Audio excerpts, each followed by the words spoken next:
বৈবাহিক ধর্ষণ সম্পর্কে ইসলাম কি বলে এ বিষয়ে আমাদের একটা ভিডিও আছে, সোশ্যাল মিডিয়াতে বলেছি, বিভিন্ন টিভি চ্যানেলের আপনার লাইভ প্রোগ্রামে আমরা কথা বলেছি। এ বিষয়ে বিভিন্ন কথা আছে অনলাইনে, আপনারা দেখেছেন, নতুন করে বলার কিছু না। শুধু এটুকু বলি, ইসলাম জুলুমকে হারাম করেছে। স্বামী যদি তার স্ত্রীর কষ্ট না বুঝে, দুঃখ না বুঝে, গায়ের জোর খাটায় তার প্রতি জুলুম করে, তাহলে স্বামীর জন্য সেটা হালাল না হারাম? হারাম। অতএব কোন স্বামী যদি স্ত্রীর অসুস্থতা, সাময়িক অসুবিধা বিবেচনা না এনে গায়ের জোর খাটায়, তাহলে সেটা অবশ্যই হারাম হবে। আল্লাহ তাআলা নিজের প্রতি নিজে জুলুম হারাম করেছেন, স্বামীকে আবার। এটুক ঠিক আছে, কিন্তু স্বামী স্ত্রীর সম্পর্কটা আসলে অনেকটা আবদারের সম্পর্ক। কিসের সম্পর্ক? আবদারের সম্পর্ক। স্বামী স্ত্রীর কাছে আবদার করে, স্ত্রী স্বামীর কাছে আবদার করে।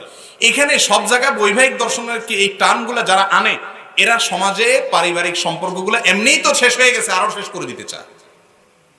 স্বামী স্ত্রীর কাছে একটু জোরাজুরি করার অধিকার রাখে, সেটা হলো যদি জুলুম না হয়। জোরাজুরির অধিকার রাখে মানে আমি আবার লাইসেন্স দিলাম না জুলুম করার, কিছুটা জোরাজুরি করতেই পারে, কিন্তু সেটাকেও যদি বলেন যে জোর করলেই বৈবাহিক ধর্ষণ হয়ে যাবে, এটা নিয়ে রিটও হয়েছে কয়েকদিন আগে দেখলাম। যদি এটা নিয়ে রিট হয়, স্বামী স্ত্রীর ওই মুহূর্তে কোনো সাক্ষী থাকে না, প্রমাণ হবে কি দিয়া? এই শুরু হবে যত সব 2 নম্বরের পথ, ঠিক না বেঠিক?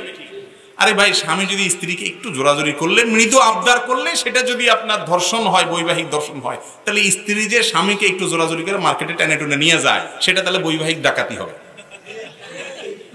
ঠিক না বেঠিক বলেন? তাহলে এই যে স্বামী স্ত্রীরা একে অন্যের বিরুদ্ধে কামড়া কামড়ে লাগাই দিলে সমাজের শান্তি হবে না অশান্তি হবে?